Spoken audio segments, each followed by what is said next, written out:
Hello students, welcome to the steno tutorial. गति 100 शब्द प्रति मिनट। वीडियो को लाइक और चैनल को सब्सक्राइब जरूर करें और बेल आइकन को दबाना ना भूलें, जिससे आगे आने वाली न्यू वीडियो का नोटिफिकेशन आपके पास जल्दी पहुंच सके।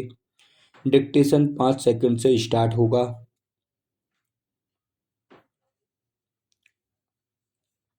Yes, start. महोदय, मुझे इस बात का संतोष है कि राष्ट्रपति जी ने शिक्षा के बारे में अपने भाषण में इस वर्ष विशेष रूप से ध्यान दिया है।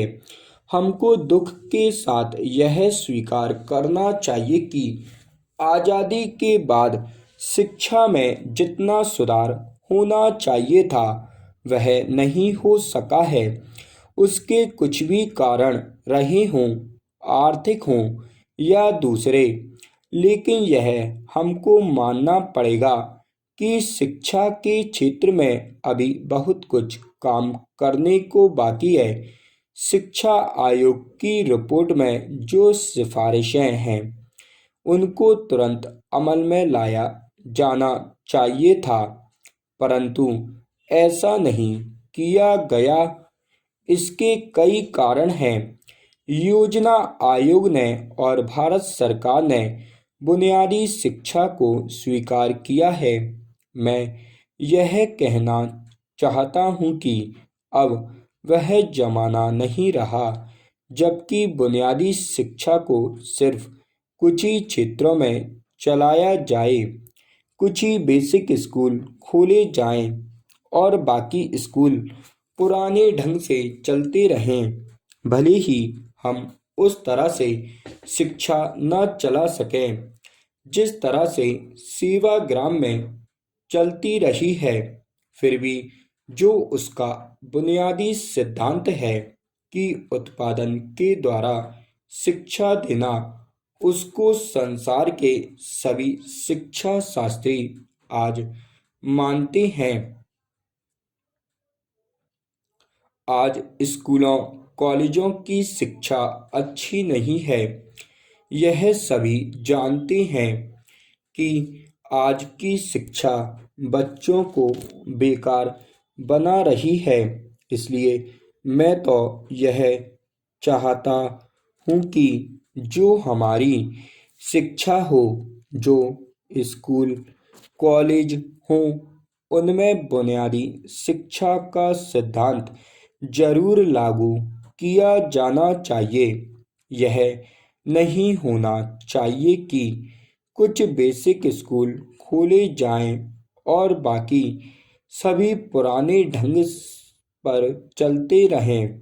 आज जो बच्चे हैं उनकी पढ़ाई रुक जाती है, वे कॉलेज में नहीं जा सकते। मैं समझता हूँ कि हमारा शिक्षा मंत्रालय इसकी तरफ पूरा ध्यान देगा ताकि राष्ट्रपति जी ने अपने भाषण में जो कुछ कहा है वह पूरा हो सके और शिक्षा के क्षेत्र में परिवर्तन हो सके। हम यह अक्सर कहते हैं कि जब नई सरकार आती है तो नया झंडा होना चाहिए, लेकिन मैं समझता हूँ कि नई सरकार के आने के साथ नई शिक्षा का आना भी बहुत जरूरी है। राष्ट्रपति जी के भाषण में दलित जातियों के बारे में भी जिक्र है। मैं उसको बहुत महत्वपूर्ण मानता हूँ।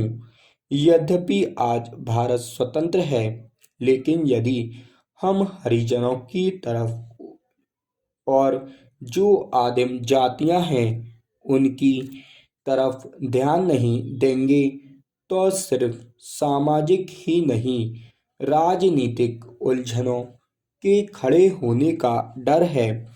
मुझे बहुत खुशी है कि गणतंत्र दिवस के अवसर पर दिल्ली में देश के कोने कोने से आदिवासी भाग ले रहे हैं। यह न केवल सांस्कृतिक दृष्टि से महत्वपूर्ण है, बल्कि राजनीतिक दृष्टि से भी बहुत महत्वपूर्ण है। हमको समझना चाहिए कि जो आदिवासी लोग हैं, जो आदिवासी क्षेत्र हैं, वे भारत के अभिन्न अंग हैं। हमें उनको भी यह बतलाना है कि सारा देश उनके कल्याण के लिए और उनकी भलाई के लिए प्रयत्नशील रहता है। स्टॉप।